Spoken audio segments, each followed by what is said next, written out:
Very much. We'll call back into order this county commission meeting on 25th of January. We left off. We will continue on with item G. Madam Clerk. Approval of minutes of the previous meeting. So moved. Second. Second by Commissioner Bussler, first by Commissioner Smith. Any discussion about the minutes from the 21st of December meeting? Seeing none, Madam Clerk, please call the vote. Commissioner Durrett. Aye. Commissioner Durrett votes aye. Commissioner Smith. Aye. Commissioner Smith votes aye. Commissioner Ward. Aye. Commissioner Ward votes aye. Commissioner Schoonmaker. Aye. Commissioner Schoonmaker votes aye. Commissioner Hill. Aye. Commissioner Hill votes aye. Commissioner Bessler. Aye. Commissioner Bessler votes aye. Commissioner Beaver. Aye. Commissioner Beaver votes aye. Commissioner Daly. Aye. Commissioner Daly votes aye. Commissioner J. Aye. Commissioner J votes aye. Commissioner Biggs. Aye. Commissioner Biggs votes aye. And Commissioner Lundy. Aye. Commissioner Lundy votes aye. All members present voting aye. Thank you very much. Next item, Madam Clerk. Okay, it would be, there are no drives and roads. Line item transfers, a total amount of $207,298.22. Motion to approve. Second. Schoonmaker on the motion to approve and Bussler on the second. Any discussion about line item transfers? Seeing none, Madam Clerk, please call the vote. Commissioner Smith. Aye. Commissioner Smith votes aye. Commissioner Ward. Aye. Commissioner Ward votes aye. Commissioner Schoonmaker. Aye. Commissioner Schoonmaker votes aye. Commissioner Hill. Aye. Commissioner Hill votes aye. Commissioner Bessler. Aye. Commissioner Bessler votes aye. Commissioner Beaver. Aye. Commissioner Beaver votes aye. Commissioner Daly. Aye. Commissioner Daly votes aye. Commissioner J. Aye. Commissioner J votes aye. Commissioner Biggs. Aye. Commissioner Biggs votes aye. Commissioner Lundy. Aye. Commissioner Lundy votes aye. Commissioner Durrett. Aye. Commissioner Durrett votes aye. All members present voting aye. Thank you very much. Next item, please. The next item, there's no budget amendments, and there is 199 notary applications. Motion to approve notary application. Second. Second by Commissioner Hill, first by Commissioner Beeler. Any discussion about notary applications? Madam Clerk, please call the vote. Commissioner Ward. Aye. Commissioner Ward votes aye. Commissioner Schoonmaker. Aye. Commissioner Schoonmaker votes aye. Commissioner Hill. Aye. Commissioner Hill votes aye. Commissioner Bessler. Aye. Commissioner Bessler votes aye. Commissioner Beaver. Aye. Commissioner Beaver votes aye. Commissioner Daly. Aye. Commissioner Daly votes aye. Commissioner J. Aye. Commissioner J votes aye. Commissioner Biggs. Aye. Commissioner Biggs votes aye. Commissioner Lundy. Aye. Commissioner Lundy votes aye. Commissioner Durrett. Aye. Commissioner Durrett votes aye. And Commissioner Smith. Aye. Commissioner Smith votes aye. All members present voting aye. Okay. I still want to know how many hundreds of thousands of notaries we have in Knox County. It must, I think 1 in every 5 people must be a notary at this point, because there's never been a commission meeting I've watched that we haven't done at least 100 people. So next item, Madam Clerk. On page 3, spread of record of the Committee on Committee Summary Report. Do we have anything to add to that? We went over that pretty thoroughly last week. So, okay, Madam Clerk, next item. Okay, do you want me to do the education consent, or do you want to go to, Yeah, let's go ahead and do the education consent and let's knock it out. okay. Consideration of a resolution of the Commission of Knox County, Tennessee, approving the ACT State Testing Program Agreement for spring 2021 administration of the ACT at a cost of $37 per student. This is resolution 201. 202 is approving a retainer agreement with Millsap Cowan Government Relations for the provision of governmental consulting services to the Coalition of a Large School System for the term of January the 1st, 2021 through December 31st, 2021 at a cost of $37,500.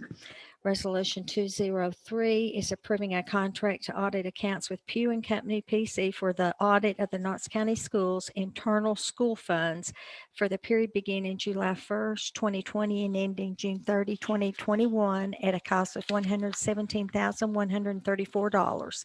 204 is authorizing the acceptance of Tennessee Department of Education Middle School CTE Career Exploration grants for South Door Middle School in the amount of $9,960.19 and for Vine Middle Magnet School in the amount of $9,326. Resolution 205 is authorizing the acceptance of the Tennessee Department of Education Middle School STEM Startup Grant for Bearden Middle School in the amount of $9,517.99 and for Gresham Middle School in the amount of $10,000. Resolution 206 is authorizing the acceptance of a grant funds for Knox County Schools as shown on the attached list and in the total amount of $41,103.30. And Motion to that's all approve. of the Second. schools. Second by Commissioner Durrett, first by Commissioner Daly. That is to approve the education consent calendar. Any further discussion on that item? Seeing none, Madam Clerk, please call the vote. Okay. I've lost my paper. Okay, Commissioner Schoonmaker. Aye. Commissioner Schoonmaker votes aye. Commissioner Hill. Aye. Commissioner Hill votes aye. Commissioner Bessler. Aye. Commissioner Bessler votes aye. Commissioner Beeler. Aye. Commissioner Beeler votes aye. Commissioner Daly. Aye. Commissioner Daly votes aye. Commissioner J. Aye. Commissioner J votes aye. Commissioner Biggs. Yes. Commissioner Biggs votes aye. Commissioner Lundy. Aye. Commissioner Lundy votes aye. Commissioner Durrett. Aye. Commissioner Durrett votes aye. Commissioner Smith. Aye. Commissioner Smith votes aye. And Commissioner Ward. Aye. Commissioner Ward votes aye. All members present voting aye. Thank you very much, Madam Clerk. Next item, please. Okay. The general consent calendar. Yeah, let's go ahead and get those done and then we'll pull our non-consents after that. Okay. Consideration of a resolution of the Commission of Knox County, Tennessee, appointing Jonathan Cry, PE, to the Knox County Board of Construction Appeals. Term expires December 31st, 2027. This is Resolution 110. Resolution 111 is reappointing Christopher Rowe, Sharon Frankenberg, and Dustin Dunham as judicial magistrates for Knox County. Term expires January the 31st, 2025. On page 5, Resolution 301 is authorizing the acceptance of one aviation electronics toolkit with an original acquisition price of $17,061.47 from the Department of Defense 10-33 Surplus Property Program for the benefit of the Knox County Sheriff's Office. Resolution 302 is approving the 2021 Appalachia High Intensity Drug Trafficking Area Overtime Reimbursement Agreement for the reimbursement of up to $54,000 for overtime expenses incurred by the Knox County Sheriff's Office. On page 6, Resolution 401 is approving covenants for permanent maintenance of stormwater facilities and best management practice with Osprey Landing LLC for properties located at 0 Osprey Point Lane, CLT map parcel number 154-10102 and 910 Osprey Point Lane, CLT parcel number 154-10103 in Commission District 4. Resolution 402 is approving covenants for permanent maintenance of stormwater facilities and best management practices with Your Safe Storage Number 2 for property located 6770 Malone Creek Drive, CLT parcel number 079JE012 and Commission District 6. 403 is approving covenants for permanent maintenance of stormwater facilities and best management practices with Grassy Creek LLC for property located at 0 Grassy Knoll Road, CLT parcel number 079JE016 in Commission District 6. Resolution 404 is approving covenants for permanent maintenance of stormwater facilities and best management practices with HMH Development, Inc. for properties located at 1921 Marietta Church Road, CLT parcel number 129-123 and 1925 Marietta Church Road, CLT parcel number 129-124 in Commission District 6. 405 is approving covenants for permanent maintenance of stormwater facilities and best management practices with Masona Investments LLC for property located at 0 Ballcamp Pike, CLT parcel number 104-19203 in Commission District 6. Page 7. 406 is approving covenants for permanent maintenance of stormwater facilities and best management practices with Mini Storage Depot of Oak Ridge Highway LLC for properties located at 7242 Oak Ridge Highway, CLT parcel number 078KA001, 0 Oak Ridge Highway, CLT parcel number 078KA002, 0 Oak Ridge Highway, CLT parcel number 078KA003, and 0 Oak Ridge Highway, CLT parcel number 078KA004, excuse me, and Commission District 6. 407 is approving covenants for permanent maintenance of stormwater facilities and best management practices with Premise Land Company LLC for property located at 0 River House Road, CLT parcel number 090-09101 in Commission District 6. 408 is approving covenants for permanent maintenance of stormwater facilities and best management practices with Mini Storage Depot on Maynardville Pike LLC for property located 6940 Maynardville Pike, CLT parcel number 038LA02501 in Commission District 7.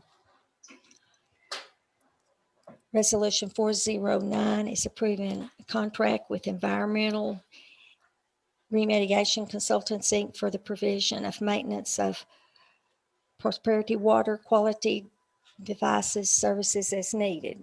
410, approving the necessary permanent sidewalk easement acquisition on one track of for the purpose of installing pedestrian facilities along Ledgerwood Road for connection to Halls High School.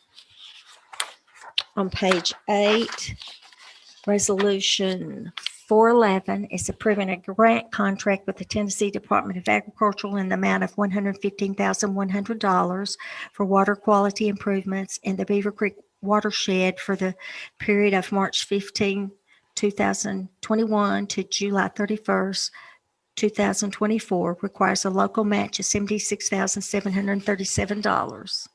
Resolution 412 is approving the necessary right-of-way acquisition on one track for the purpose of intersection improvements for Jim Luttrell Lane at Luttrell Road.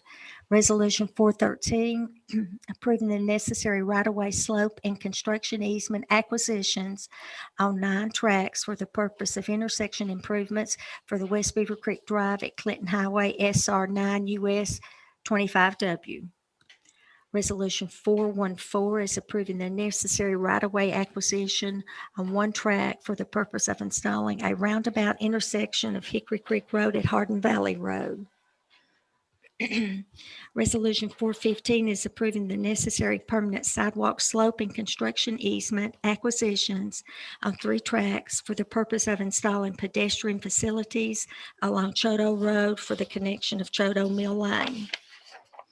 Resolution 416 is authorizing the application with the Tennessee Department of Transportation for funding through the local interstate connector program for improvements to Midway Road between I-40 and Thorn Grove Pike with a 50% local match. Resolution 417 is approving a local agency project agreement with the Tennessee Department of Transportation for the reconstruction of I-75 at SR 131 Emory Road, exit 112, with an estimated project cost of $11,279,000. Knox County's share is $499,999.80, with the region's TPO share is $250,020, and the TDOT share is $10,529,000. Resolution 418 is approving a contract with John's Mobile Repair and Welding, Inc. to provide maintenance and repair solid waste equipment services. Resolution 501 is approving 3 6-month memorandum of understanding with Karnes Fire Department, Knox County Rescue, and Seymour Volunteer Fire Department for the provision of fire rescue services. 502 is establishing the Knox County Fire and Technical Rescue Committee. On page 10, Resolution 601 is approving a grant contract in the amount not to exceed $355,900 with the Tennessee Department of Health to provide HIV, STD, viral hepatitis prevention and surveillance services for the period beginning January 1, 2021 and ending December 31st, 2021. No local match required. Resolution 602 is approving an amendment to the defined services contract with Volunteer Ministry to manage and operate the homeless housing facility for COVID-19 isolation and quarantine, which amendment increases the maximum amount payable by the county to Volunteer Ministry Center under the contract from $47,000 to $266,508. Resolution 701, accepting donations in the total amount of $7,428.49 and 16 barrels of food collected from visitors at Knox County's Holiday Festival of Lights at Concord Park and approving the donation for the same at the Love Kitchen. Resolution 702 is approving the Boyd Foundation Dog Park Grant Agreement in the amount of $250,000 for the construction of 5 new dog parks. Resolution 703 is authorizing the acceptance of the memorial bench at Clayton Park from Barbara Jett in the amount of $1,600. On page 11, Resolution 901 is dissolving the Commission's Court Subcommittee. Resolution 902 is approving an amendment to a grant contract with the State of Tennessee Department of State Division of Elections for the provision of assistance for county election commissions to prevent, prepare for, and respond to the coronavirus, which amendment increases the maximum liability of the state under the contract by $145,255.23. No local match required. Resolution 904 is approving a contract with First Bank for banking services. 905 is approving an amendment to contract number 12-474 with Branch Banking and Trust Company for the provision of banking services, which amendment extends the term of the contract to June 30, 2021. Resolution 906 is a resolution approving a contract with Purdue, Brandon, Field and Colliers and LLC for the collection services. And that's all.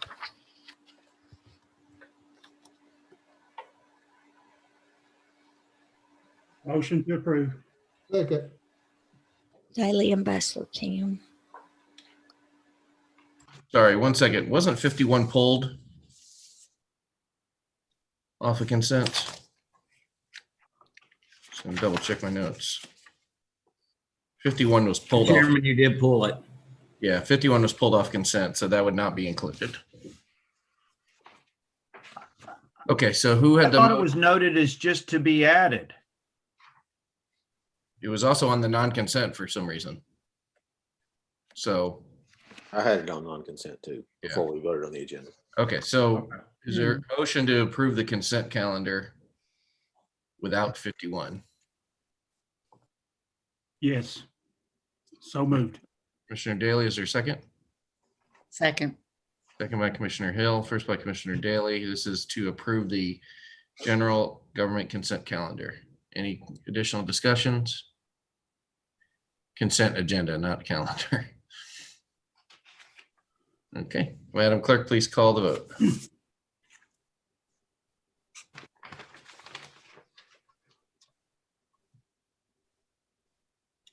Commissioner Hill, Yes. Commissioner Hill votes aye. Commissioner Bessler, Aye. Commissioner Bessler votes aye. Commissioner Beeler, Aye. Commissioner Beeler votes aye. Commissioner Daly, Aye. Commissioner Daly votes aye. Commissioner J, Aye. Commissioner J votes aye. Commissioner Biggs, Aye. Commissioner Biggs votes aye. Commissioner Lundy, Aye. Commissioner Lundy votes aye. Commissioner Durrett, Aye. Commissioner Durrett votes aye. Commissioner Smith, Aye. Commissioner Smith votes aye. Commissioner Ward, Aye. Commissioner Ward votes aye. Commissioner Schoonmaker, Aye. Commissioner Schoonmaker votes aye. All members present voting aye.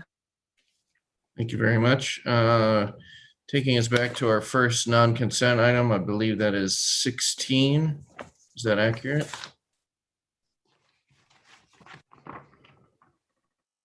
Is that what you have, Madam Clerk? 16? Yes, 16. Okay, if you would read the caption, please. This is a consideration of a resolution appointing Commissioner Carson Daly to the Knox County Fire and Technical Rescue Committee, term to coincide with the term of the office as a member of commission. Resolution 114. Is there a motion? Motion to approve. Second. Second by Commissioner Bustler, first by Commissioner Schoonmaker. Is there any discussion on this item? Seeing none, Madam Clerk, please call the vote. Commissioner Bessler, Aye. Commissioner Bessler votes aye. Commissioner Beeler, Aye. Commissioner Beeler votes aye. Commissioner Daly, Aye. Commissioner Daly votes aye. Commissioner J, Aye. Commissioner J votes aye. Commissioner Biggs, Aye. Commissioner Biggs votes aye. Commissioner Lundy, Aye. Commissioner Lundy votes aye. Commissioner Durrett, Aye. Commissioner Durrett votes aye. Commissioner Smith, Aye. Commissioner Smith votes aye. Commissioner Ward, Aye. Commissioner Ward votes aye. Commissioner Schoonmaker, Aye. Commissioner Schoonmaker votes aye. And Commissioner Hill. Aye. Commissioner Hill votes aye. All members present voting aye. Motion is approved. Madam Clerk, next item. Okay. I've got 17. resolution 114. Was it pulled? We've already done that one. Please do Okay, vote. 115. Yes. Consideration of a resolution creating the 2021 Knox County Redistricting Committee to assist in the County Commission and Board of Education redistricting process, with such committee members to include the 11 members of the Knox County Commission, the chair of the Knox County Board of Education or her designee, and the Knox County Administrator of Elections. Resolution 115. Motion to approve. Second by Commissioner Smith, first by Commissioner Schoonmaker. Is there any discussion on this item? Seeing none, Madam Clerk, please call the vote. Commissioner Beeler, Aye. Commissioner Beeler votes aye. Commissioner Daly, Aye. Commissioner Daly votes aye. Commissioner J, Aye. Commissioner J votes aye. Commissioner Biggs, Aye. Commissioner Biggs votes aye. Commissioner Lundy, Aye. Commissioner Lundy votes aye. Commissioner Durrett, Aye. Commissioner Durrett votes aye. Commissioner Smith, Aye. Commissioner Smith votes aye. Commissioner Ward, Aye. Commissioner Ward votes aye. Commissioner Schoonmaker, Aye. Commissioner Schoonmaker votes aye. Commissioner Hill, Aye. Commissioner Hill votes aye. And Commissioner Bessler. Aye. Commissioner Bessler votes aye. All members present voting aye. Thank you, Madam Clerk. Okay. We have number We've 45. got 704. On page 10. Item number 45 is a resolution approving the Beverly Park Concord Park Golf Operations Management Agreement with the Tennessee Golf Foundation for the provision of golf operations management services, Resolution 704. Motion to approve. Second. Second by Commissioner Ward, first by Commissioner Bustler. Any discussion on this item? Commissioner Daly. Yes, sir. Shauna, thank you for changing that contract. I appreciate you doing that, and procurement. Not a problem. Thank you. Any other discussion on this item? Seeing none, Madam Clerk, please call the vote. Commissioner Daly. Aye. Commissioner Daly votes aye. Commissioner J. Aye. Commissioner J votes aye. Commissioner Biggs. Aye. Commissioner Biggs votes aye. Commissioner Lundy. Aye. Commissioner Lundy votes aye. Commissioner Durrett. Aye. Commissioner Durrett votes aye. Commissioner Smith. Aye. Commissioner Smith votes aye. Commissioner Ward. Aye. Commissioner Ward votes aye. Commissioner Schoonmaker. Aye. Commissioner Schoonmaker votes aye. Commissioner Hill. Aye. Commissioner Hill votes aye. Commissioner Bessler. Aye. Commissioner Bessler votes aye. Commissioner Beaver. Aye. Commissioner Beaver votes aye. All members present voting aye. Thank you very much, The Madam Clerk. next Okay. is on 51, isn't it? page 1151. This is a resolution of the Commission of Knox County approving a contract with Purdue, Brandon, Field and Collins, and Moat LLC for collection services, Resolution 906. Is there a motion? Motion to approve. Is there a second? Second. Second by Commissioner Daly, first by Commissioner Hill. Is there discussion on this item? 906. Seeing none, Madam Clerk, please call the vote. Commissioner J. Aye. Commissioner J votes aye. Commissioner Biggs. Aye. Commissioner Biggs votes aye. Commissioner Lundy. Commissioner Lundy votes aye. Commissioner Durrett. Aye. Commissioner Durrett votes aye. Commissioner Smith. Aye. Commissioner Smith votes aye. Commissioner Ward. Aye. Commissioner Ward votes aye. Commissioner Schoonmaker. Aye. Commissioner Schoonmaker votes aye. Commissioner Hill. Aye. Commissioner Hill votes aye. Commissioner Bessler. Aye. Commissioner Bessler votes aye. Commissioner Beeler. Aye. Commissioner Beeler votes aye. Commissioner Daly. Aye. Commissioner Daly votes aye, and all members present voting aye. Thank you, Madam Clerk. Let's move Now down then, to, and since this is not posted, I don't think this is posted online. Is it anywhere? Is it posted on our agenda anywhere online? I don't think so, because it was a late ad.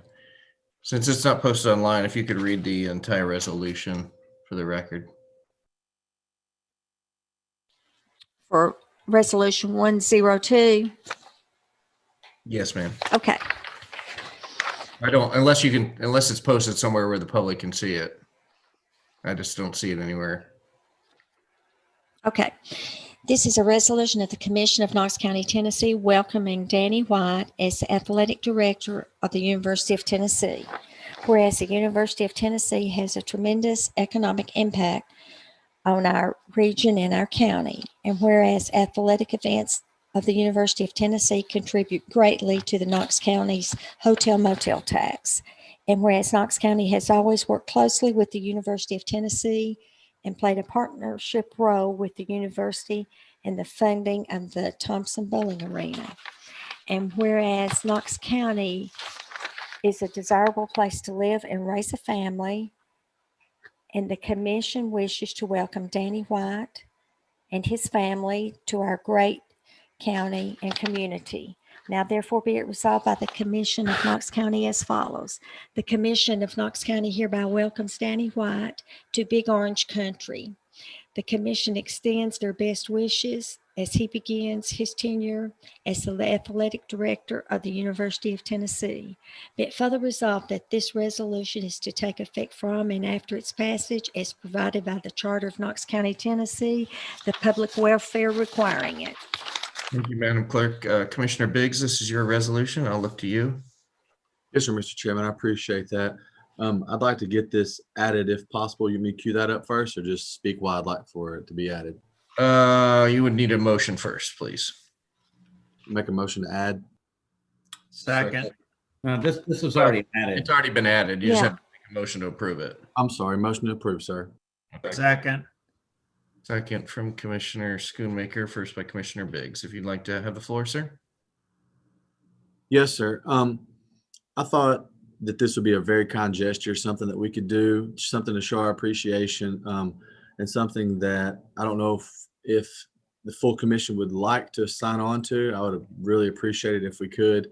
And then what I would do is just make sure that the president of the University of Tennessee, as well as Ms. Plowman, also gets that as well. And we get a copy to the new athletic director, Mr. White. Does everybody wish to sign on to this? Yep. Okay. So it looks like everybody would sign on if the clerk's office would change the caption to have it requested by the full commission, and there's a proper motion and a second. Any additional discussion, Mr. Schoonmaker? Sorry about that. I'm having some technical difficulties. I think it's a great idea, though. I appreciate Commissioner Biggs moving forward with this. Commissioner Smith, I saw your hand up. Okay, I'm probably going to go where I shouldn't here, but can we hold off and wait until we see who he hires as football coach? Chairman Jay actually made that motion, said that as well. Okay, seeing no further discussion on this, Madam Clerk, please call the vote. Commissioner Biggs, Aye. Commissioner Biggs votes aye. Commissioner Lundy, Aye.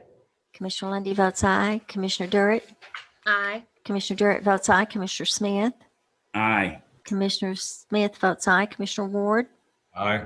Commissioner Ward votes aye. Commissioner Schoonmaker, Aye. Commissioner Schoonmaker votes aye. Commissioner Hill, Aye. Commissioner Hill votes aye. Commissioner Bessler, Aye.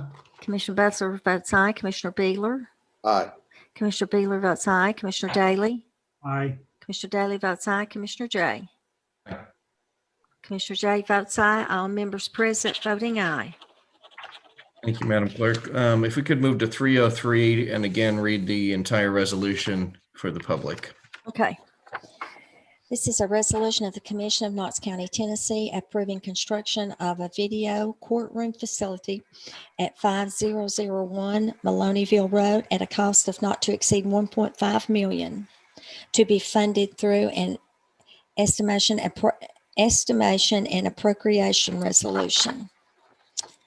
Whereas the Knox County Sheriff has proposed constructing a video courtroom facility at the Roger D. Wilson Detention Facility located at 5001 Maloneyville Road, and whereas the proposed facility would be approximately 5,000 square feet for pre-engineering building with a 6 video courtroom and 6 video holding areas. And whereas Knox County Sheriff's Office, the Sheriff's Office, has determined that the cost for the video courtroom facility would be in the amount not to exceed $1.5 million for a vendor or bid with Knox County to construct the building and the Sheriff's Office to complete the interior.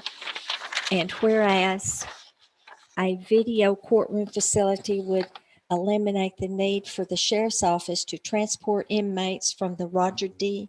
Wilson Detention Facility to the City County Building for court appearances. And whereas Knox County's General Sessions Court and Criminal Court judges are in support of the proposed video courtroom facility. Now therefore be it resolved by the Commission of Knox County as follows. The Knox County Commission hereby approves construction of a video court facility at the Roger D. Wilson Detention Facility located at 5001 Maloneyville Road at a cost not to exceed $1.5 million to be funded through an estimation and appropriation resolution. Be it further resolved that any notifications are to be made to effectuate this resolution, then the county clerk is hereby requested to forward a copy of this resolution to the proper authority. Be it further resolved that this resolution is to take effect from and after its passage as provided by the Charter of Knox County, Tennessee, the public welfare requiring it. Thank you, Madam Clerk. I'm going to take a little bit of personal privilege and open this up with a motion to defer for 30 days.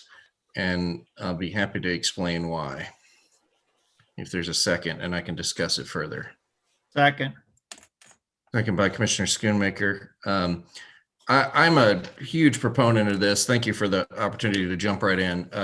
I talked to the sheriff, and this is something that I've long hoped we would do. So I am a huge proponent of the project. I think it will save a tremendous amount of money in transportation fees. I think last time I looked at a sheriff's office budget, we spent somewhere between $6 and $8 million in transportation alone. And so I think it will reduce that tremendously. I also think for the public good, it will process people through our system much faster, and they will not be held. So if somebody can post bond and get through the system much faster, then they would not take additional days going back and forth and having additional delays. I think it will help with security. I think it would help certainly during this pandemic. There's 100 reasons why this is a great idea, but I would like to defer it for 30 days. I just don't think there's enough detail behind this, and we're sort of we would be asked to be passing something with sort of a broad stroke of money without a lot of details on specifics of what will it actually cost, where will that money come from. I think there is plenty of things in the works, and my understanding is that by the time we get to here next month, there might be a whole lot of more details floated in, and it wouldn't delay much by asking for another 30 days. So I'll open the floor to Commissioner Smith, Schoonmaker, and Daly. Commissioner Smith? Thank you, Mr. Chair. Yeah, I too have long been a supporter of this concept for many of the reasons that the chairman just stated. I did have a couple of questions for the sheriff, if he would be so kind as to turn on. There you are, sir. Sir, my first question is, do we have an estimate of what the annual savings could be from this? No, and that's part of what myself and Mr. Chairman had discussed, of getting all that information ready. My whole purpose for bringing it to the commission tonight was to expedite this as quickly as possible. I know that the courts are pushing it.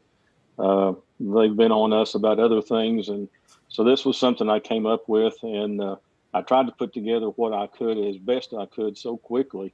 But obviously all those numbers will be more concrete in 30 days. And I agree with the commissioners too, but my whole purpose for bringing this to you all tonight was to let you know what my goal was, and also making sure the courts are not only just taken care of, but we do what we need to do that's feasible for Knox County. And also, I know in the past that you have supported this idea along with several others commissioners, but there had been in the past some pushback from judges. And I guess with the pandemic, it has made this more of a priority for them. My question is, after we get through the pandemic, will the judges still be as acceptable to the video conferencing, or will they want us to return to transporting the detainees to the courthouse? No, I'm sorry.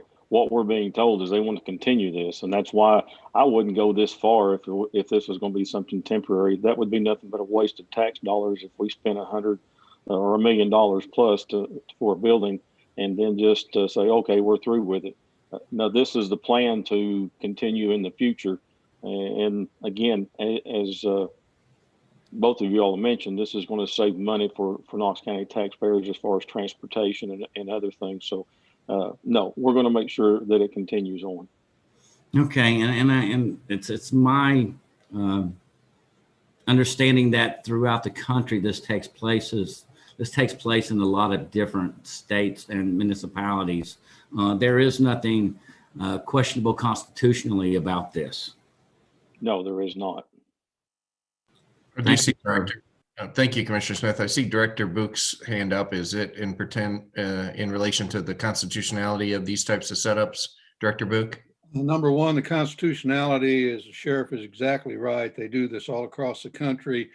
I was more wanting to address Commissioner Smith's question because he is right. In the past, the general sessions judges, there was set up when Maloneyville Road, when it was built, a courtroom for the judges to come out there and do the arraignments and the pretrial hearings and the bond hearings. And the judges didn't want to travel out there and do it. So they weren't really in favor of it. So it was that they were not in favor of.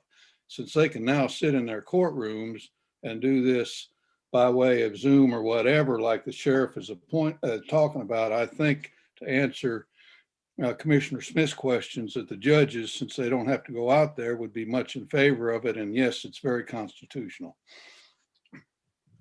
Thank you, Director Book. Commissioner Schoonmaker. Thank you, Chairman Jay. This discussion and topic seems like this would be great for a chairman's briefing prior to our work session in February.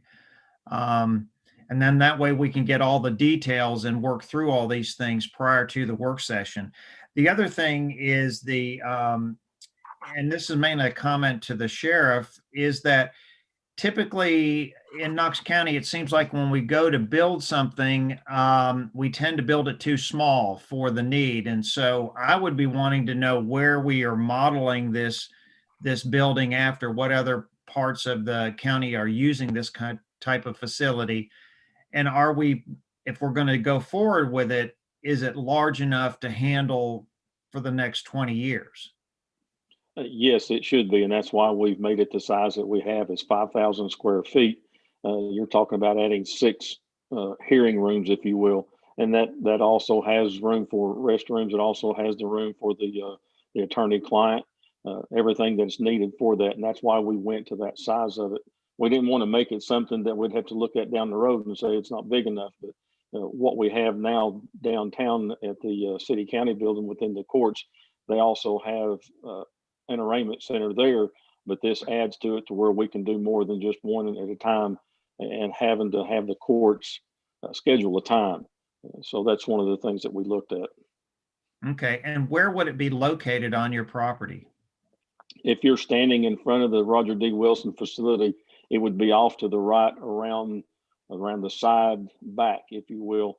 This is what we're looking at. It is a steel structure building, which has reduced the cost on it. It makes it no less sturdy, if you will. And this is what we think that works best for what we're doing and what will work best for Knox County and for the sheriff's office and for the public, because what it's going to do as well is help us get those people out of jail and quit transporting them back downtown to let them go. And we're able to reduce, as you all have noticed, what we can do, but that's where it's going to go. Okay. And it would not interfere with any of the pod placements as you have now or future pods? No, sir, it would not. Okay. Thank you, Mr. Chairman. Thank you, Commissioner Daly, and then Commissioner Hill. Thank you, Mr. Chair. Sheriff, I'm sure that the transportation and safety and the manpower labor will alone be worth more than 1.5 million. Mr. Caldwell, you there? Mr. Caldwell? Yes, sir. Hey, can you give us a little update? I know our sales tax revenue's up and everything's up, so I'm pretty sure we could come up with this. So I just like to get your opinion on where we stand. Yeah, our revenue is good compared to budget. In talking to the sheriff about this and the mayor, we put in there that we would bring the funding back forth through estimations and appropriations at a later date, because we want to see if maybe there's some additional money that comes from the state that relates to CARES Act, or there's some other avenues that we would have the ability to pay for it. So. And speaking with the mayor and the sheriff, we have no issues with funding.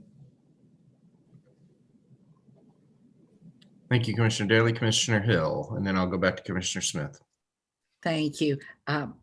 Sheriff, on the surface, I have no issue supporting this either, although I do feel, as Commissioner Jay did, that more detail would be nice to have.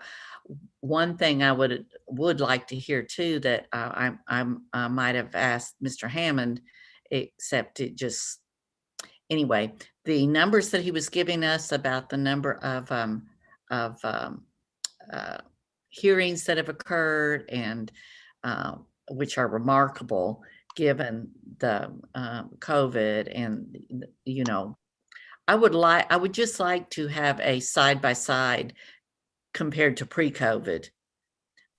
These numbers that the office has managed sound very, very good. I'm asking if the purpose of that was to show that you could still handle that many hearings and arraignment and court cases in spite of the barriers, or not. Do you understand what I'm asking? Are we comparing apples to apples? Well, I think we are, but part of the comparison too is what you have to take in consideration is because of COVID and all of the resets, if you will, for those people who have been incarcerated and then given a court date.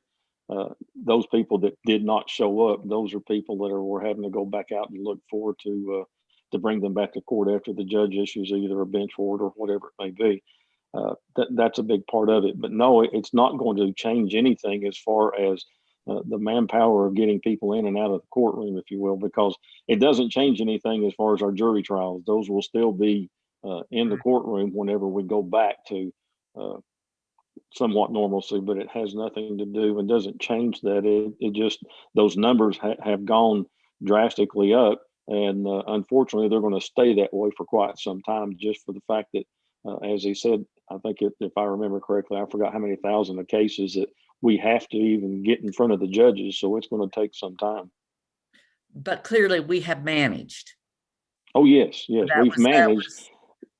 Yes, we have managed on our end. I know the courts are getting overwhelmed, but they're getting in what they can. But we have managed. Yes, ma'am. I appreciate it. Thank you, sir. Thank you, Commissioner Bussler. Yes, ma'am.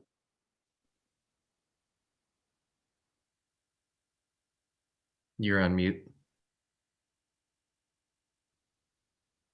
Chris Caldwell, you still there? Yep, I'm here. We're talking about savings of money for the sheriff's department there on this.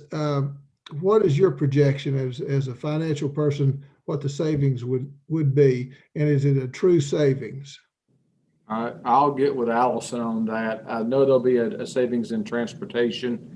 Now we'll figure out what that savings truly is. There's a variable of gasoline cost and things like that. And so, but the cost is over time, whereas the construction cost is an upfront cost. So it won't, we can't just assume we're going to get it and pay for it. So we have to have a source of revenue to pay for the construction. But I do think you will see savings in the sheriff's office operating budget. We just got to figure out what that amount is. Sheriff Spangler, let me ask you this. You see a savings coming in that could be a true savings to the sheriff's department, and that would be additional capital in your department. Do you think there's enough there to help support the patrolmen out there for additional raise? I would say whatever we have that we do save, that's where it goes. Okay, thank you. Commissioner Biggs. Thank you, sir. So is this video arraignment, is this a brand new opportunity that we're just now taking on, or have we done this in the past? We've been doing it for, well, even before COVID hit, just periodically. Some of the judges wanted to try it. Some of the others, I think just because of the using computer, they weren't real keen on it, but it's not something we just started doing, but we've tried. I'm going to go back even after I retired, they were trying to bring some in. Then they got some resistance, obviously, because there's change, and as you know, Commissioner, when change comes into the courts and law enforcement, it's not accepted all that well at times. But yeah, it's not new. I wouldn't say it's new, because we had one company come in, I think right after I came in office, that demonstrated some of the other, I guess a company, if you will, demonstrated what they had. And we had some of the judges that wanted to jump on it. And then we've had some of the public defenders that weren't real crazy about it. But, you know, it's something we're continuing to do. You said it right there. Is the public defender's office, are they on board with this? Because it sounds like they're going to be the ones representing the majority of the people that this is going to serve. They will be. They've had some issues of confidentiality and what have you, and that's been disproven. So we'll continue working with that. But you know, that was one of their concerns too, of not being able to have a room to be able to talk, meeting their clients and what have you. And that's the reason we put that in there. Okay, thank you. I appreciate it. Yes, sir. Thank you very much. I'm not seeing any other hands up. So I'll just add 2 points to this before we take a vote. And I believe the last 2 overcrowding studies, this was a very specific point that said, if you could institute one of these, you could reduce your overcrowding.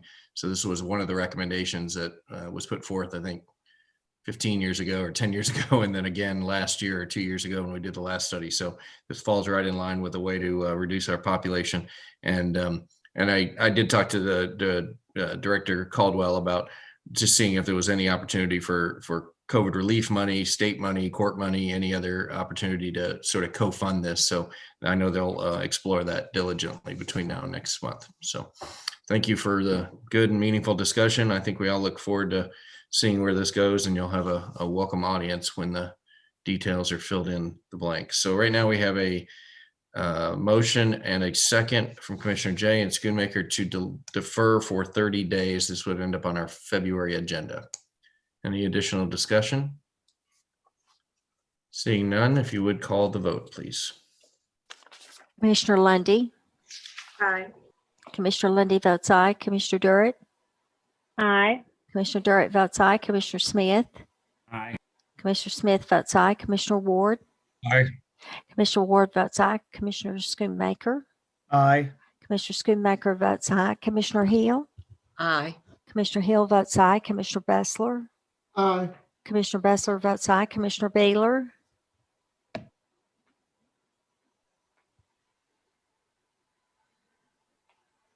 Commissioner Beeler, Aye. Commissioner Beeler votes aye. Commissioner Daly, Aye. Commissioner Daly votes aye. Commissioner Jay, Commissioner Jay votes aye. Commissioner Biggs, Aye. Commissioner Biggs votes aye. All members present voting aye. Thank you very much. Thank you, Sheriff. I look forward to talking to you again next month on this item. Thank you, Mr. Chairman, and thank you, Commissioners. Just want to get read of the room. Does this body want to take a slight break before we finish on number 52, which is bound to be a substantial discussion, or do we want to just continue on? Thumbs up for a break, thumbs down for keep going. Blank stares for neither of the above. Keep going. Keep going, keep going. Okay. The blank stares and keep going have it. Madam Clerk, I don't believe we have any ordinance on first reading. So if you would, 52 looks like our last item of business for the night. This is ordinance on second reading. Consideration of an ordinance of the Commission of Knox County, Tennessee, amending Knox County Code, Chapter 38, Article 2, Division 1, Section 38-33, entitled County Board of Health, to provide for the Board of Health to serve as an advisory board to the Knox County Health Department. Ordinance number O-96-3-102 adopted April the 22nd, 1996, and this is on second reading. O-20-12-101. Thank you, Madam Clerk. I'll look to the sponsor of the motion. Motion to approve. Is there a second? Second. So there's a motion to approve from Commissioner Ward and with a second by Commissioner Daly.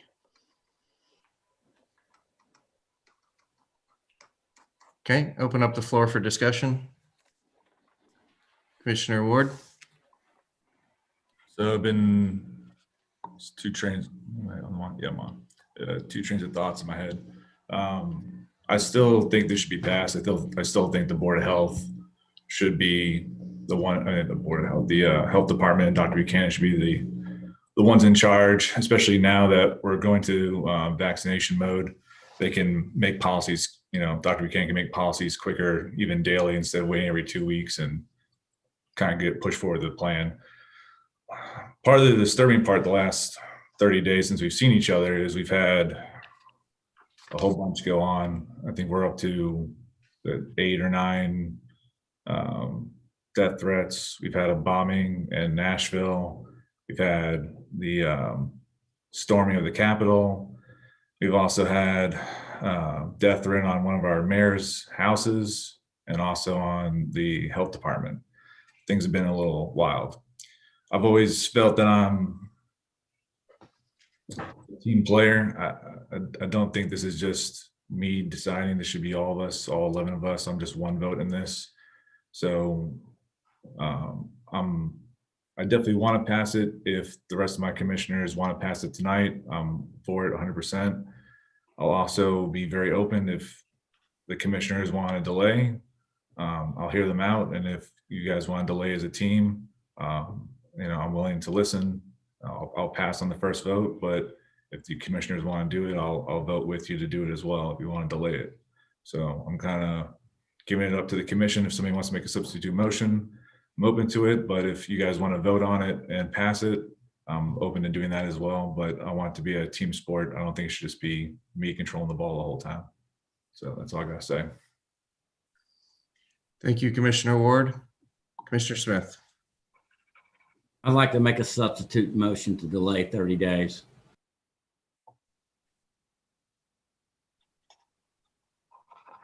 Is there a second to the substitute motion to delay 30 days?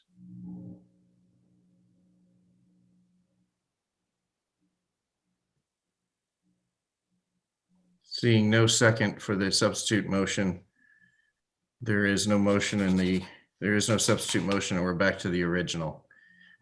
Commissioner Beaver? Thank you, Chairman.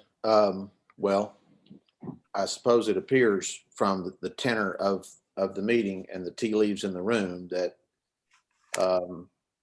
there's a wish that we vote on this and get it out of the way. Maybe I'm wrong. Maybe I see hands going up now. Maybe I'm mistaken about that. I see Commissioner Hill's hands up too now. There's a lot I could say, but I'm sure not going to use my time to defend myself. Okay, not to my colleagues, but to certain members of the public. I have affirmed from the beginning. I think there has been hyperbole on both sides, not by everyone by any means. There have been some very thoughtful, very articulate, very intelligent discussion brought forth from both sides of this. But there have also been accusations levied. There's been blame cast, and I just think that's unfortunate. I really do, because one could bring forth the argument that if the health board being in charge and having all this power is such a great thing, then why are our numbers so bad? Because that's been the case since July. But I don't levy that accusation because I don't think it's their fault. But I also don't think it's my fault that 400 people in Knox County have died from a virus. And I still affirm that the behavior of East Tennesseans is not going to change appreciably regardless of what we do in this vote. Having said all that, my vote is not going to change on this. My vote is going to be what it's going to be. It's just a matter of when. I would agree with Commissioner Ward. If this is not the time, then I'm open to that. But whenever the time is, there is no question in my mind how I'm going to vote. I think that this piece of legislation at the state level was poorly crafted. I know there are many who agree with me. I know there are many who disagree with me. And that's been well stated. But I affirm that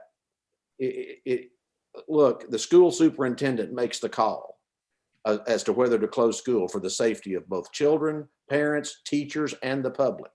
But he has input from all kinds of people, experts in transportation, weather, logistics, and so forth in making that decision, but he still makes that decision. My predecessor, Dave Wright, had one of the most, probably one of the wisest statements on this of anyone I've heard, and it was just last week. Because obviously they're taking this up at the state level at some point. And he said there are two separate issues here. There's what we do, and of course that involves expertise, that involves advice, that involves input from all sorts of people that are incredibly well qualified to do that. But there's also who does it. What we do, I don't think is going to change substantively, no matter how we vote on this ordinance. But who does it is the question. Should it be done by a board of appointed experts? Should it be done by them, or should they be advising officials that have been elected to make public policy decisions? That's where I come down on it. Again, I think I've said my piece now. I know how I'm going to vote. I just don't know when. Thank you, Mr. Chairman. Thank you, Commissioner Beeler. Commissioner Durrett. Thank you, sir.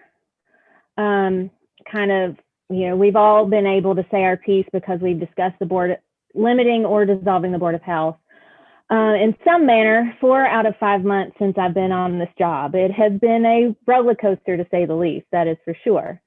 That is 8 out of 10 meetings that we have discussed the Board of Health. And after all the hours we've spent listening to public comments, all the hours we've spent discussing the issue, we're still talking about the Board of Health. And nothing has changed except the dramatic increase of new cases, total cases, hospitalizations, deaths, and now even death threats to elected officials, the Board of Health, the Health Department, et cetera. There have been different reasonings behind the resolutions or ordinances that have come before us to limit the Board of Health, the Board of Health. First reasoning being to help small businesses, and it became a question of constitutionality, saying, could the Board of Health potentially take guns away from us if left unchecked? And that simply, it cannot happen. That's a Second Amendment violation. Now we're talking about this again, putting all of the decision-making on Dr. Buchanan, and saying that this, we need to focus on fighting COVID. And if that were the case, I don't feel like, me personally, that this would have been brought up in the first place. If we are here to actually fight COVID or focus on the things that are happening, this wouldn't have been brought up.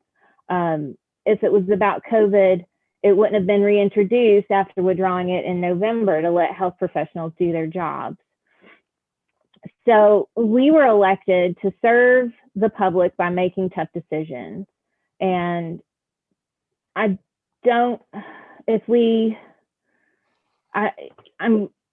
hear the arguments, I hear your points of view, Commissioner Ward and Commissioner Beeler and everybody else, all commissioners.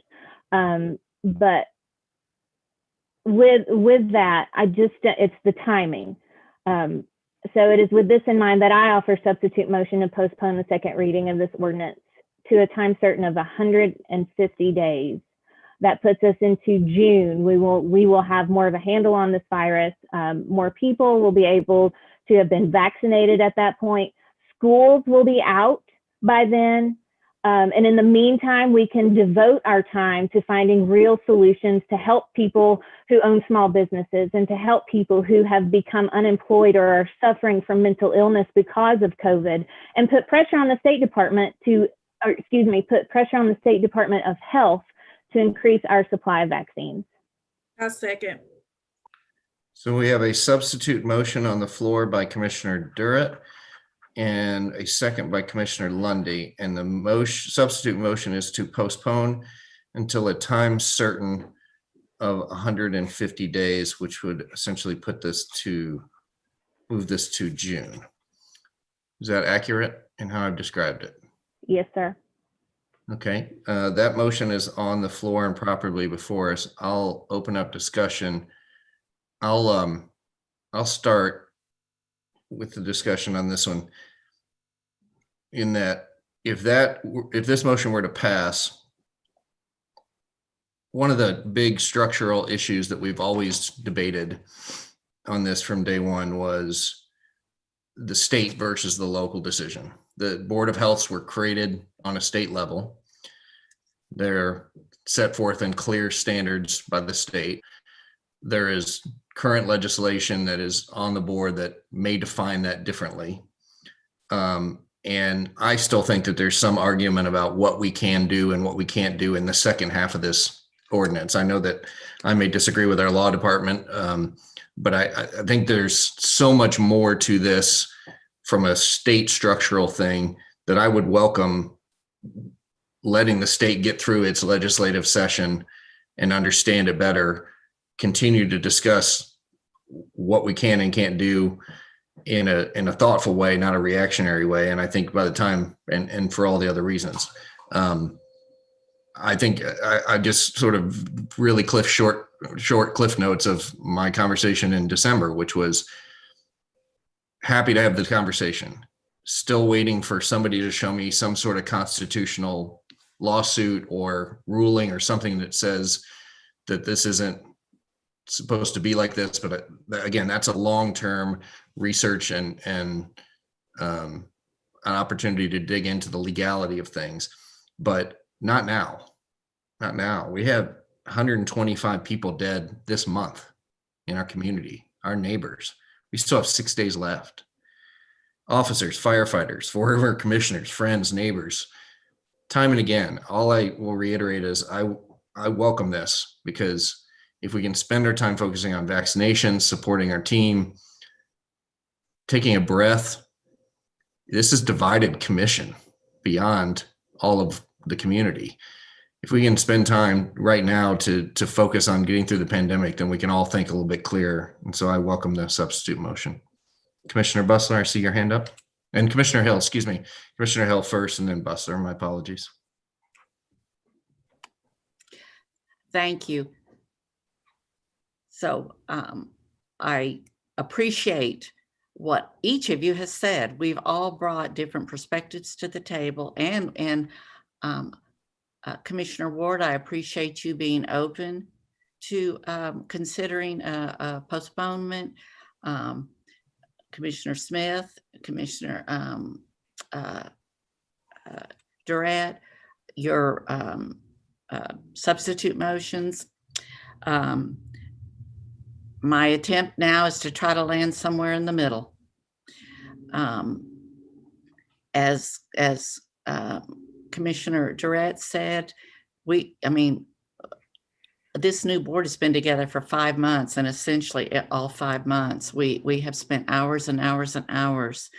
And I think it's very important that we look at our commission collectively and try to decide if we are even accomplishing anything in this month after month after month. I know that we all have the same goal, which is to unite our community, unite our commission, to bring people together and to try to bring an assuredness and a calmness to our communities. And quite honestly, this month after month, as a commission, I think we are failing because we are not accomplishing this for our citizens. The fact that we continue to revisit it month after month, in my view, I feel like it just continues to restir emotions. It continues to foster hundreds and hundreds of emails that our constituents continue to write, hours and hours on their part, hours and hours on our part, ferreting through them month after month. Really, everyone is emails are still pretty much saying the same thing. People are where they are. But yet no one is getting any resolve from all of this. And as Commissioner Durrett said, we are charged with making the tough decisions. I also do not really feel, regardless of where you land on the Board of Health, that this is a really fair position to put them in either, for them to have to wonder really from month to month or whatever the time frame might be, whether they are in fact going to be a regulatory board or not. I do think that's another consideration that we perhaps should take in mind. What I am asking, I believe this might be correct according to Robert's rules, but if not, Law Director Book, please help me with this. But if I could perhaps persuade Commissioner Durrett as a friendly substitute to your substitute, and also we'll go all the way back to Commissioner Smith and Commissioner Ward, if perhaps we could land in the middle of all this, and instead of doing anything immediately, and as opposed to waiting essentially almost 6 months, 5 or 6 months, perhaps we could agree on a 90-day postponement. That will give everyone at least some time to take a breath. It will give our constituents some weeks of breathing room. And I just feel very important that we either vote on it now, or we have a delay that's at least going to be significant enough that we're not in another 30 days churning everyone through the same thing again. So I do think it's important to take a breath. Commissioner Book, you might help me with the formality of this, because I am in fact proposing, however is most appropriate, that we land in the middle of all this and consider a amendment to roughly 90 days to our April voting session, which would be roughly 3 months. I see Commissioner Durrett with her hand up, and also I see Director Book. So whoever wants to, I believe it's a friendly amendment, but I'm not sure. No, I understand I thank you for trying to meet in the middle and reach some compromise. The reason why I said 150 days was specifically because it would get us out of school. My family is currently quarantined from an exposure at school. So that was my reasoning in that. I would be willing to come down to 120, which would still be the end of May. I mean, it gets us out of school before anything like this happens. So Director Book, would that be is what Commissioner Hill offering a friendly amendment? Is that accurate? Technically, no, it's not a friendly amendment, but certainly what Commissioner Durrett said, if she wants to amend her friendly motion by changing that, she can do that. But it's not technically a friendly amendment because the whole commission isn't agreeing that it's a friendly amendment. Got it. Okay. So a friendly suggestion. So, it is that. Okay, Commissioner Durrett. So you're considering that. Perhaps I could let Commissioner Bustler and Smith speak while you're considering that. Commissioner Bustler? Thank you, Mr. Chair. I've been struggling over this quite some time since it was first brought up. What you're going to do with the Board of Health, and you've got two sides out in the community, mask or no mask. So I didn't make the first thing about the Board of Health, but I go back to where it was developed in a commission back in 1994. And I've asked some people that were around at that time, was on the commission at that time, and I asked what was the intent. The intent the state had toward the health department, not the health board, but the health department, the health commissioner in the state of Tennessee would direct the health, how did they put it here? The director of health in the county what to do. It would be told by the state. Also to help out the local director of health, which is a administrative position. How to help that person, whoever it is, to make a decision and bring it before the health department. They even broke it down into 4 different health areas, 4 different administrative positions in that. And asking the commissioners that did that at that time to develop the health board was to help the health director make a decision. And therefore, the decision came through the health director, not the health board, but the health director. And what they were telling me that health board was supposed to be only a help to the health, like to Dr. Buchanan. They put all those people on there to have many different jobs to do. And the health department is broken down into 4 different administrative groups. And just to try to help the health director to assimilate that information to feed to the public. Now, what we have at the public right now is people divided. We can have a health directive to say mask mandate, but let me tell you what a mandate's like if you're not going to follow it. A stop sign is a mandate. A red light is a mandate. A speeding sign tells you how fast you're to drive is a mandate. How many follows mandates? We've either got to do something, we either got to put it back on the community and the individuals for their responsibilities to other people.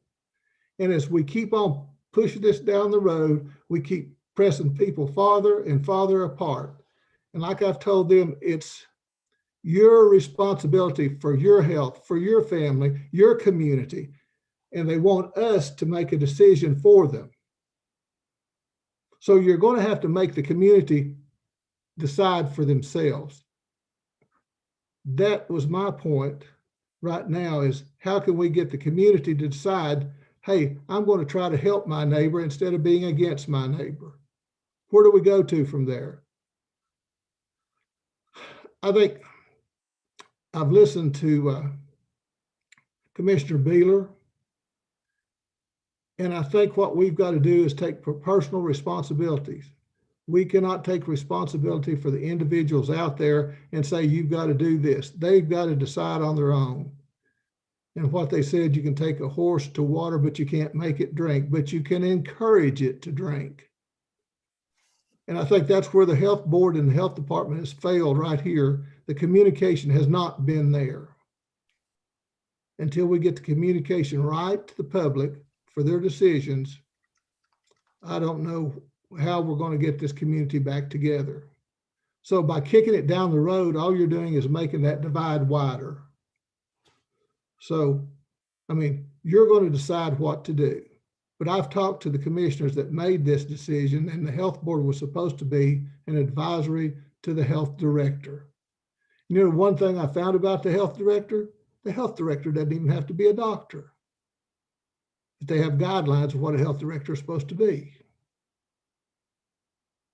As an administrator and to run that department. And then the final thing goes back to the mayor, for the mayor to make the decision to say, we're going to do this. So if you read all that, if you go back to 94, all the way to right now where we're at, are we doing it with the intent? Or are we doing it with a self-interest to say, hey, I got to make a decision for somebody? And I think what we need to do is go ahead and say, make a decision and say, okay, community, it's your responsibility now to enact it. It's not for us. So that's my thought on it. I don't think it was done with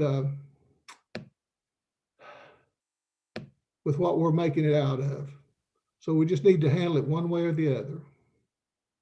Thank you. Commissioner Bussler. Commissioner Smith? Thank you, Mr. Chair. Last month, I made a motion to pass this on first reading and defer for 90 days, specifically for the reason that Commissioner Hill has stated, to give time to breathe, so that this isn't just coming up every month. I wanted to ask first a question of Commissioner Durrett.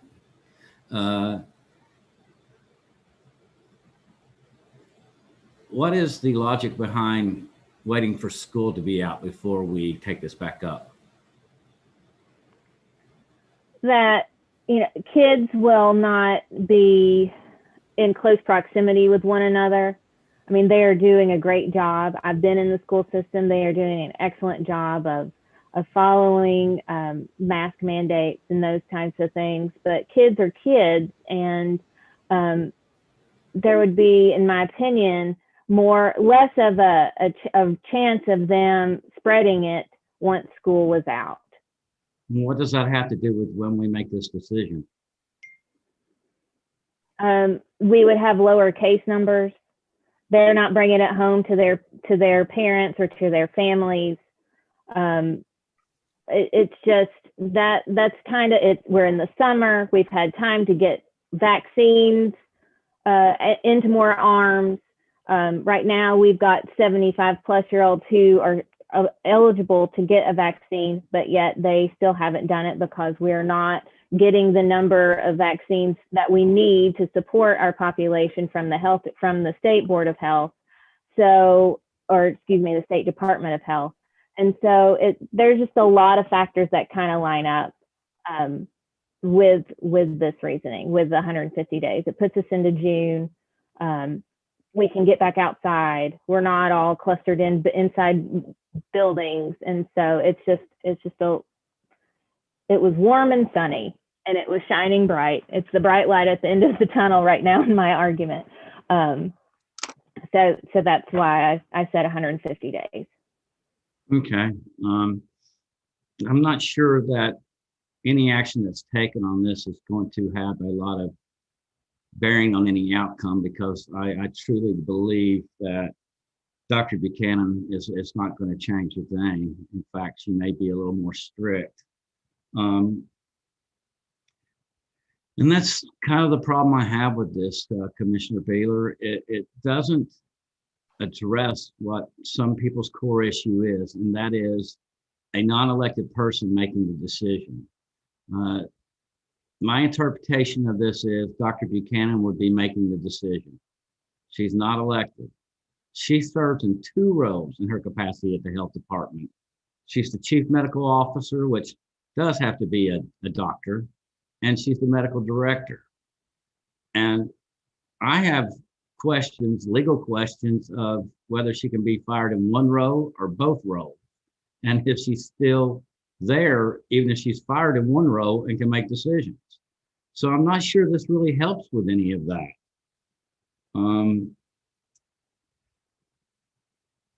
I would like to see what Commissioner Hill is suggesting. 90 days. Get this off our table for 90 days, see what the state does, see what the pandemic does, see if we can turn a corner. Right now, what we truly as a commission need to be most concentrated on is trying to find a way to persuade the feds and the states to provide us with more doses and provide support to the health department in setting up getting those doses into arms. That's really what we should be looking for right now. So I would prefer that we do put this off 90 days. With all due respect, Commissioner Durrett, I don't think that waiting till school's out is going to change any of the trajectory of this thing. And that's putting it too far out. I do have one last question for the law director. Director Booth? Yes, sir. If we voted this 90, 150 days down the road, there's nothing to prevent this commission from adding this to the agenda if we felt that the Board of Health way overstepped its bounds. That's true. You could bring it back. I would like to clarify, because there's a lot of a misunderstanding. The statute clearly states that the Commissioner of Health in Nashville will appoint the health director. And as Chairman Bustler, Commissioner Bustler said, that person does not have to be a doctor. It has to be a person that is learned in medical, which certainly Dr. Buchanan is. She knows public health better than anybody on the health board or anybody in town, as far as I know. I have great respect in her. The medical officer, which she also serves that role, is appointed by the commissioner in Nashville. So it's true that she's not elected, but the mayor cannot fire her in either of those positions. Those have to be done through the commissioner in Nashville. So I wanted to clarify that because I think there's some misunderstanding on that. But to answer your question, no, there's nothing to prevent county commission from saying, okay, we want to bring this back up prior to whatever date you might come up with tonight. Does that answer your question? Yes, sir, it does. And you also answered my other question. And this does nothing to put this in the hands of an elected official. And in no way can. Other than that she is hired by and paid by the citizens of Knox County. And yes, it's indirectly, it's an elected official and the governor. The governor's an elected official and his commissioner of insurance or medical commissioner is the one that appoints. So there is a direct line to an elected office, that being the governor. But the person actually making the decisions would not be an elected decision. There's two First, it parts would to have to go that. to the governor. If you read the statute, the commissioner appoints the director of health, but it must be done in concurrence with the mayor. Now, to me, that means that the mayor doesn't have any power to hire her or fire her without the commissioner of insurance. So it's such a poorly written statute. That's just, but the bottom line is Dr. Buchanan, regardless of whether he had a board of health or not, is making the decisions and has the authority under the governor's rule to make whatever rules she sees fit.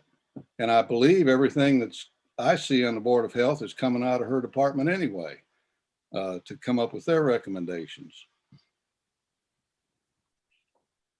That may convolute it more than you wanted it, but I'm trying to give you what the law states because everybody seems to have a different opinion on what the law states. Mr. Smith, does that answer your questions? Some of them. Okay, can always come back around. Commissioner Beeler? Thank you, Chairman. I'll be quick. I see the merits in the timing. I've seen merits in the timing ever since Commissioner Hill first brought it up, however many months ago this was in this discussion. And no disrespect to Commissioner Durrett, I understand your reasoning.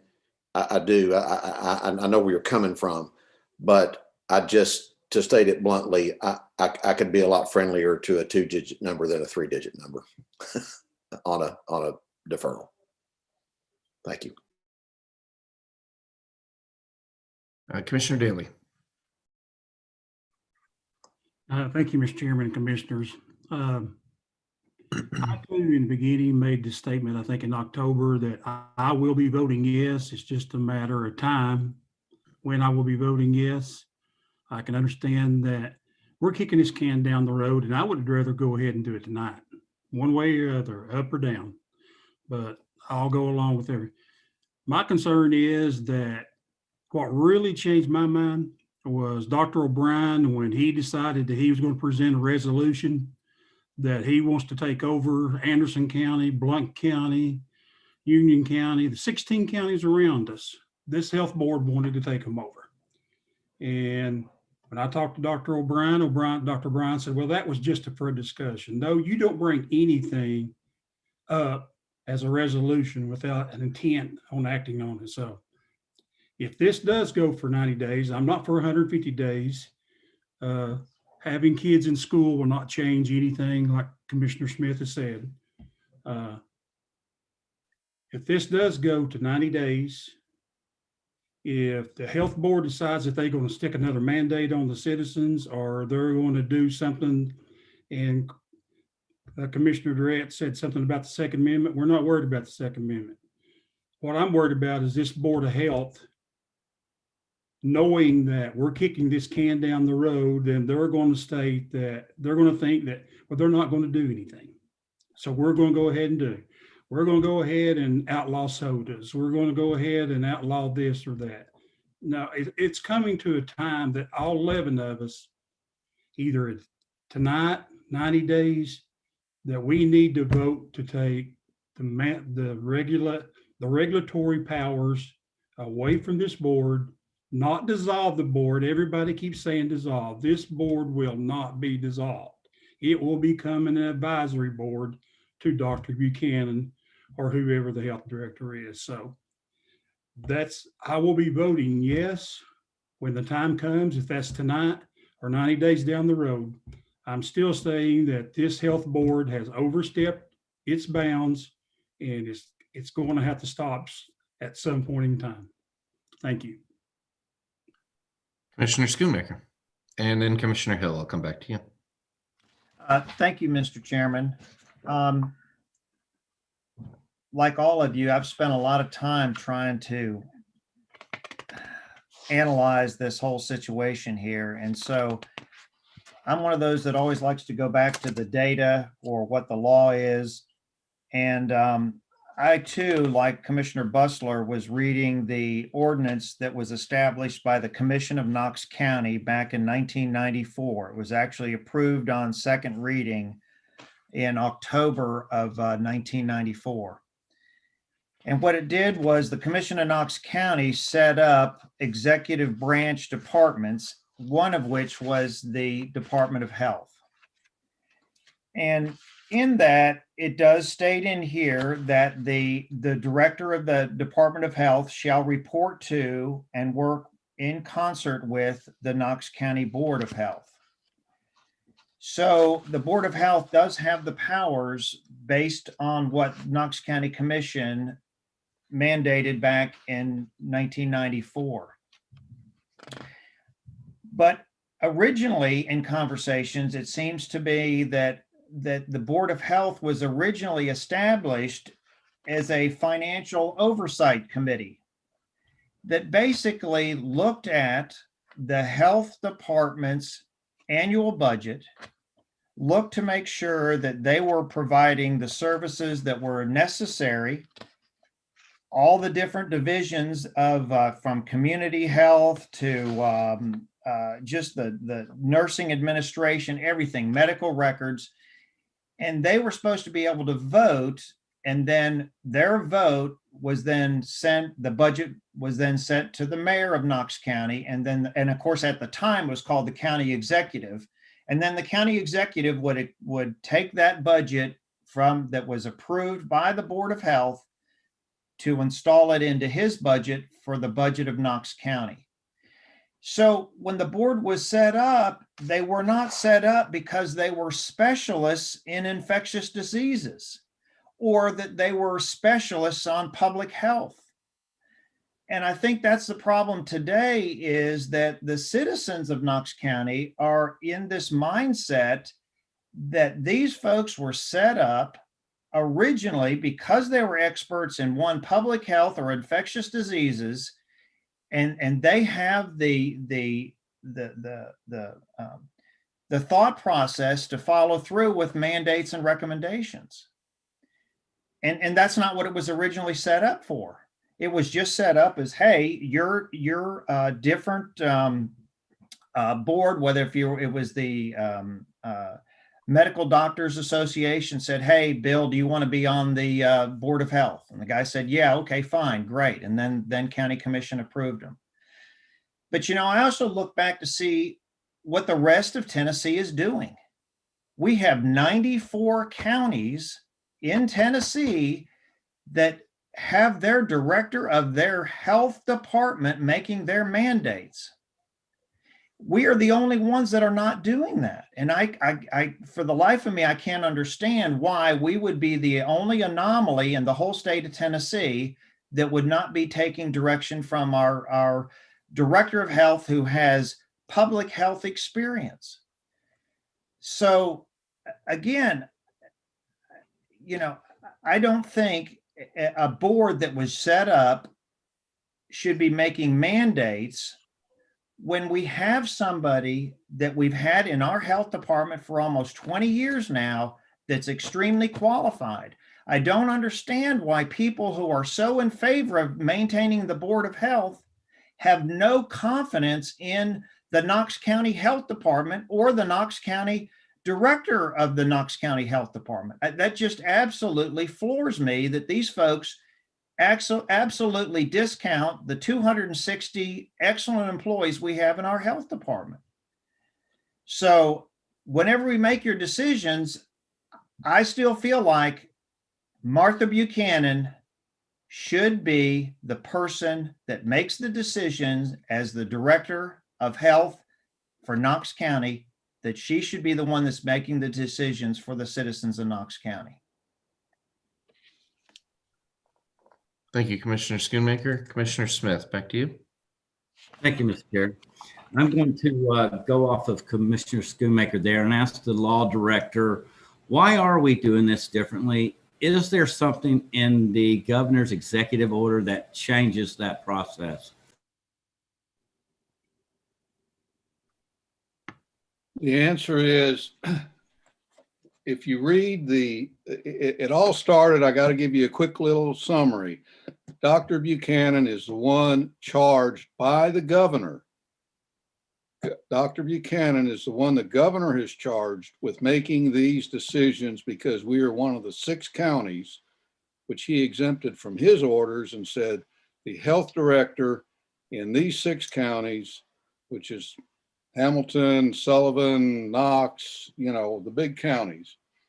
So that's what that says. And that in and of itself would be great. But when we looked at this to start with, there was a self-appointed task force that didn't want to meet public meeting requirements. That question was brought to the law director. We said any committee that's going to give any advice to anybody with regard to anything has got to have an open meeting. So there was there was a fight there from the people that were on the task force. So we went back and looked at the statute, and the statute is very clear. It says that the Board of Health will make the policy and the health director will carry it out. Thing is, and Commissioner Schoonmaker's right, it's not being done in any of those other counties. We are the only county that is doing that. Hamilton County has a Board of Health, but their Board of Health isn't putting anything into it. That the health director in Hamilton County is making the decisions, and the mayor is working with the health director and doing it. Same up in Sullivan County. Over there in Shelby County, they didn't even have a Board of Health. They decided to create one strictly as an advisory board, like Commissioner, I forget who brought that up, I guess it was Bustler, to advise the health director. The bottom line is you either have, as Commissioner Schoonmaker said, you either have faith that Dr. Buchanan, who's been in this business of public health for her whole life, can do the job, or you're going to say, oh, she can't do the job, and we have to have a Board of Health made up of nobody that has any experience in public health, epidemiology, or virology, telling her what to do. Dr. Buchanan has all of that. So so I don't really have an answer to that other than that's what the statute says. That's what we advised, and it's created a quagmire. Unfortunately, that's where we are. But the other 6 counties aren't doing it. They're not following boards of health. They're doing the health director, and the 94 counties that aren't involved, or 92, are following the governor's mandates. Why we're here is strictly because of a strict reading of the statute. I know that's hard to understand, but that's why we're here in this. Why we're singled out, as Commissioner Schoonmaker has pointed out. Commissioner Smith? So the statute's not overridden by the executive order, emergency order? The emergency order overrides one heck of a lot. And it basically says the health director, the health departments in these 6 counties will come up with their own regulations. The health department, not the Board of Health, the health department. So that, but there again, creates the anomaly in a legal mind, because then the health director is sitting there and has got to carry out the policy created by the Board of Health. But I would add in, Commissioner Schoonmaker was absolutely correct. For all the years since that was created, all they did was meet quarterly or maybe yearly and decide on the budget. That's all the Board of Health ever did until recently. But the task force Go and their ahead. decision, the task force and their decision making was taken away by an interpretation of the law. They of the never had any statute. power to start with, none whatsoever. No power whatsoever. By statute, correct? By statute or otherwise. Now, Dr. Buchanan can look at anybody she wants to get any advice she needs, and she does. I've seen that. She gets all this information everywhere she can get it. She could go out on the street and ask somebody what they thought. So in your opinion, does she have the ability to make these decisions? Absolutely, 100%.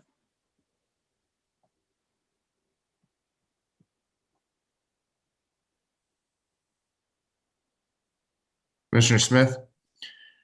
Okay, I want to, I want to clarify that.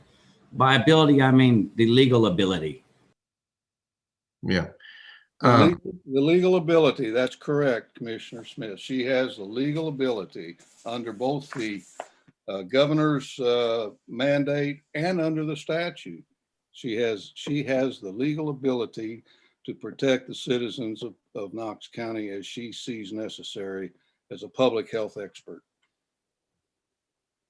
I see Dr. Buchanan's hand up. I want to add 2 quick things before I call on her. I'm looking at it right now, and Nashville Metro Board of Health is exactly set up like we're set up right now. And it says very, very clearly, I'm literally reading from their website. Board of Health is to administer and control public health in metro government of Nashville and Davidson County. And it goes on and on. The Board of Health functions. Regulation of publicly and privately owned institutions for the purpose of sanitation and public health. Enforcement of reasonable rules and regulations promulgated as herein provided. On and on and on. So it is exactly set up like we're set up. So everybody else isn't doing it exactly the same. I'm reading from it here. But who's making the decision? The Board of Health. The other thing I would point out too, that giving us more time is we're still under the governor, like you said, Commissioner Smith, we're still under the governor's executive orders. So he is the one who has all of the authority and granted to the boards of health under 6 counties. And, you know, the governor giving us more time would get us likely out of that umbrella by the governor, which would make things a whole lot clearer, in my opinion. Dr. Buchanan, I'll call on you. Oops, sorry. Oh, wrong camera. Excuse me. There. Oops, that's the ceiling now. There I am. Sorry about that. So thank you, Commissioner or Chairman Jay. Just a couple of things. One is to say to you commissioners, I've supported all of the actions of the Board of Health. And I'm an unelected official. And my question to you is, what happens to me, to my position? And it's not about me. It's really not about me at all. But if I make recommendations that you don't like, or you don't agree with, are you going to then vote to remove me or recommend that I be removed, or that whoever's in my position be removed? Because this seems to have come down to, we disagree with your recommendations and we don't want you to make any more. And I've been in line with the Board of Health, and as Commissioner Smith stated, sometimes it's something more strict than the Board of Health is recommended. And as a professional and personal note, it's nice to have this group of people that are part of the decision-making process. So that's one thing. What do you, is the next step to remove me or whoever is in my position? And then there's one other thing, and now I can't remember what it was. But I just, again, I think that now might not be the time to make a change.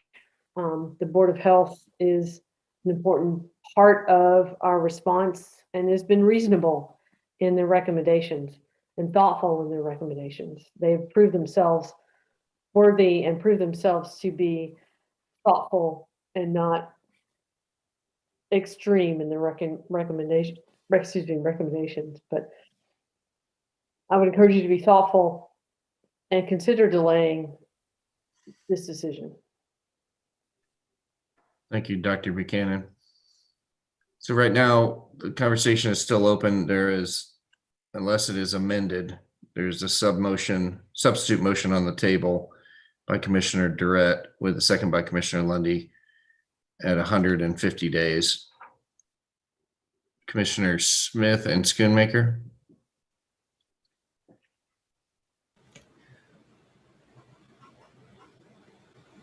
First, I would like to point out that the Nashville Board of Health did take one action, and that one action was they voted to put all decisions of the pandemic onto the health department director.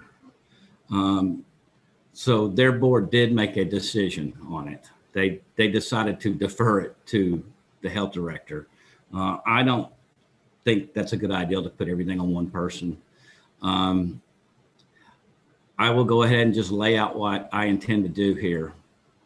I intend that if the substitute motion that's before us of 150 days is not friendly amended, I will be voting against it and coming back with, I hope, a second to Commissioner Hill's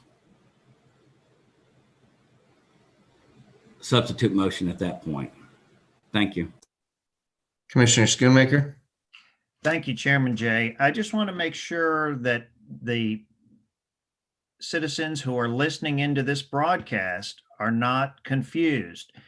When Director Buchanan said, if I'm assuming the commission does not like some of the mandates that she comes up with, if she is the person that makes those mandates, that we would somehow remove her from office. As the law director has clearly stated, the Knox County Commission cannot remove the director of the Knox County Health Department from their position. And I want to make sure, and if Director Book needs to restate that, but I don't want anybody to be confused that this body can remove Martha Buchanan.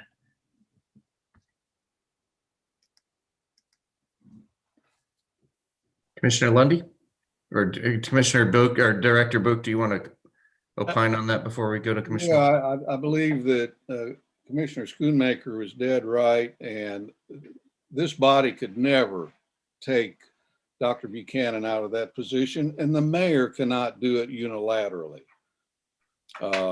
because of the way the statute's written. So I just wanted to confirm what Commissioner Schoonmaker had said, that this body can't remove you. If you don't like what she does, you don't have a say in removing her, nor does the mayor unilaterally. She's got the power and the glory. Thank you, Director Book. Commissioner Lundy. I just want to call for the vote. Okay. Is there any other conversation instead of actually holding a vote to call for the vote? If you're okay, I'd just move to the vote on the substitute motion. Do you want to restate your substitute motion, Commissioner Durrett? Yes, I can. I moved to postpone 150 days. Okay, and is that second from Commissioner Lundy? Yes. Okay, so the substitute motion on the table that you're voting for is to postpone item number 52 till a date till a time certain of 150 days, which would move it to the June meeting. Is that clear? If you're voting for this, it will be delayed to the June meeting. If you vote against this, we will go back to the original motion to approve. And if you don't have questions, please lower your hands in the window. Commissioner Hill, do you have a question? Yes, just clarification on a point of order. If this fails, what is the original motion? The original motion Approve. is just to approve, straight up. Is to approve straight up. Yep. At that point, though, is it not correct that a substitute motion could be made? Yes. Thank you. Director Booth, did you have anything else to add? Your hand was still up in the window. Okay, thank you. All right, you are voting on the substitute motion to postpone. Motion to postpone till a time certain of 150 days, which would make it the June meeting. Seeing no additional discussion, Madam Clerk, would you please call the vote? Commissioner Durrett. Aye. Commissioner Durrett votes aye. Commissioner Smith. No. Commissioner Smith votes no. Commissioner Ward. No. Commissioner Ward votes no. Commissioner Schoonmaker. No. Commissioner Schoonmaker votes no. Commissioner Hill. No. Commissioner Hill votes no. Commissioner Bessler. No. Commissioner Bessler votes no. Commissioner Beeler. No. Commissioner Beeler votes no. Commissioner Daly. No. Commissioner Daly votes no. Commissioner Jay. Aye. Commissioner Jay votes aye. And Commissioner Biggs. Nay. Commissioner Biggs votes no. Commissioner Lundy. Aye. Commissioner Lundy votes aye. That motion fails. Oh, sorry. Go ahead. Go ahead. I'm sorry. That's okay. That motion fails 8-3. So we will go back to the original motion to approve by Commissioner Ward with a second by Commissioner Daly. Open up the discussion or any substitute motions. Commissioner Hill. Thank you. I would like to propose a substitute motion that we delay for I want to say 90 days, but my ask is whatever number of days that is for the April voting meeting, which is roughly a 90-day delay. So if I might restate, the motion would be to postpone till a time certain of 90 days, moving it to our April meeting. Correct. Correct. Is there a second for that motion? Second, Commissioner Smith. Please make no mistake, Commissioner Bessler, Commissioner Schoonmaker. I definitely think change needs to be made. And what woulda, shoulda, coulda been the intent in 1994 is not where we have ended up today, but that is a discussion for another time. We're not going to be able to fix that at this point in time. And I urge you again, if we can please just give this a little bit more time and give people a chance to breathe. I promise you, I will be right in line with you when we look to revisit this whole thing. I just strongly believe, though, that the timing is not good now, and we need to let everyone take a deep breath. Thank you. We have a motion from Commissioner Hill. We have a second from Commissioner Smith. Is there additional discussion on this item? Seeing none, motion is to postpone till a time certain of 90 days, bringing it to our April commission meeting. Madam Clerk, please call the vote.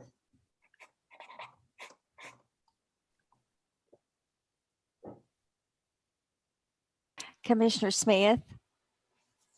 Aye. Commissioner Smith votes aye. Commissioner Ward. Pass. Commissioner Ward pass. Commissioner Schoonmaker, No. Commissioner Schoonmaker votes no. Commissioner Hill, Yes. Commissioner Hill votes aye. Commissioner Bessler, No. Commissioner Bessler votes no. Commissioner Beeler, Aye. Commissioner Beeler votes aye. Commissioner Daly, No. Commissioner Daly votes no. Commissioner J, Aye. Commissioner J votes aye. Commissioner Biggs, Nay. Commissioner Biggs votes no. Commissioner Lundy, Aye. Commissioner Lundy votes aye. And Commissioner Durrett, Aye. Commissioner Durrett votes aye. Does the pass wish to vote? No. Is that a switching? to- No, I wish not to vote. No is in no. Six, Just to clarify, you're voting no on the substitute motion. Okay, I just want to make sure I'm clear. Okay, Madam Clerk. six. 1, 2, 3, 4, 5, 6. 1, 2, 3, 4, 5. 6, 5. Okay, the 6 substitute. aye, 5 no. Okay, the substitute motion passes. On item number 52. Thank you. So that'll be moved to the April meeting. I did not have anybody else for public forum. Is there any other business to come before this commission tonight? Seeing none, I'll entertain a motion to adjourn. So moved. Second. Commissioner Durrett on the first, Commissioner Lundy on the second. Thank you very much. Have a good night, everyone. This meeting is adjourned.